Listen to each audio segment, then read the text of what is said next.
Leadership. Speaker. Member for Redlands. Thank you, Speaker. I rise in support of the Fighting Antisemitism and Keeping Guns Out of the Hands of Terrorists and Criminals Amendment Bill 2026. This bill does exactly what it says. It takes specific, targeted action to fight anti-Semitism and to keep guns out of the hands of terrorists and criminals. The shocking terrorist attack on the shores of Bondi Beach last year was a turning point. 15 innocent people lost their lives in an act of hatred that should never have occurred on Australian soil. That attack did not emerge from nowhere. Anti-Semitism had been allowed to grow unchecked. What begins as rhetoric can escalate. Vile ideas turn into hateful words. Hateful words turn into vandalism and intimidation. And if left unchallenged, that trajectory can and has ended in violence. The Crucifoli government did not respond with a knee-jerk reaction. We took the time to carefully assess the situation. We developed legislation calmly and methodically, and this bill is the result. It strengthens bans on terrorist symbols. It outlaws phrases that call for the destruction of people based on their faith when used to menace or intimidate. It increases penalties for targeting places of worship. It modernises offences so that people can enter and leave religious services without fear of harassment. These reforms draw a clear line. In the Redlands, we might not have large synagogues or mosques, but we do have Jewish families, we do have Muslim families, we have residents who travel to worship and who contribute quietly and meaningfully to our community every single day. They are value members of the Redlands. It is where they raise their children, they volunteer, they run businesses, and they coach junior sport. And they deserve to feel safe, both where they live and where they worship. Recently, a constituent sent me photos of racially and anti-Semitic vandalism scrawled across one of our local sporting clubs. It was confronting, not just because of the words themselves, because of what they represent. And as the Attorney General said in question time this morning, words matter. That kind of hatred has no place in a sporting club. It has no place in our suburbs, and it sends a message of exclusion to families who have every right to feel like they belong. I have a close friend who came to Australia as a young child from a Muslim family. He has often said that the first place he truly felt like he belonged was not in a classroom or not even in his home. It was in his local footy club. That oval became his community, his teammates became his extended family. That is the Australia we are proud of, that I am proud of, where sport brings people together and not divide them. When hate is normalised, it chips away at social cohesion. It makes people question whether they are truly safe in their own community. And I am proud that this bill strengthens protections for our places of worship and draws a clear line against anti-Semitic intimidation and vandalism.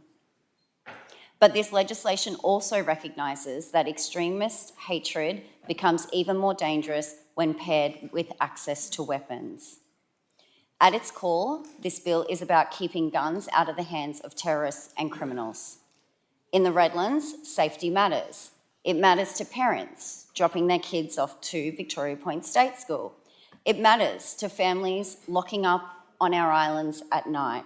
It matters to our small business owners who open early and expect to return home safely at the end of the day.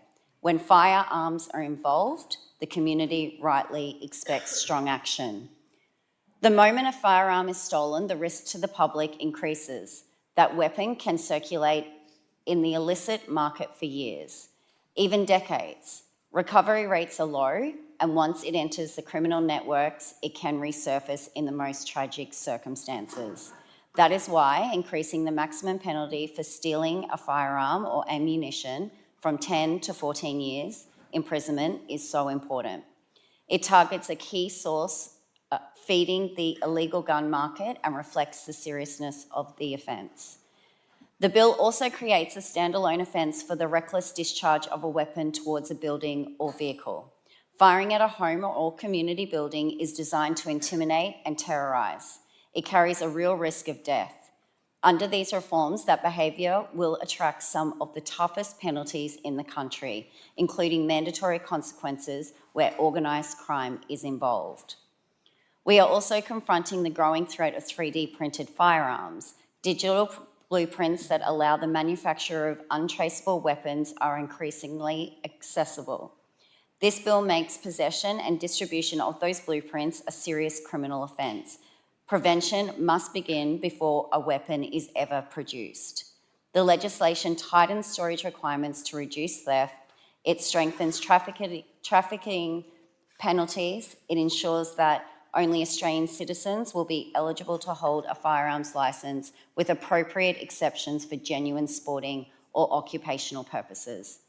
Lawful firearm ownership carries responsibility. That is why licensing must be treated seriously and assessed carefully.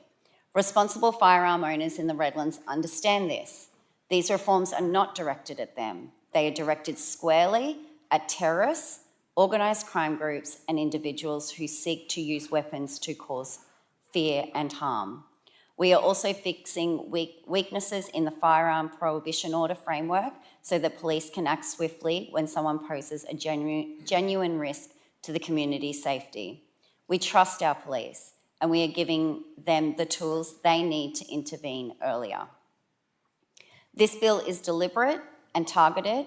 It targets terrorists, it targets criminals, and it targets those who seek to spread anti-Semitic hatred. In the Redlands, people want safer streets. They want strong laws that reflect community expectations. They want a government that steps in early before hatred escalates and before weapons are misused. That is what this legislation delivers. It draws a line against anti-Semitism, it strengthens protections for faith communities, and it introduces some of the toughest firearm penalties in the country. Community safety comes first, and that is exactly what this bill reinforces.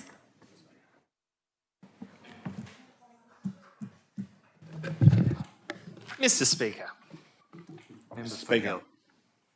Mr. Speaker, I rise to contribute to the gun debate on the Fighting Anti-Semitism and Keeping Guns Out of the Hands of Terrorism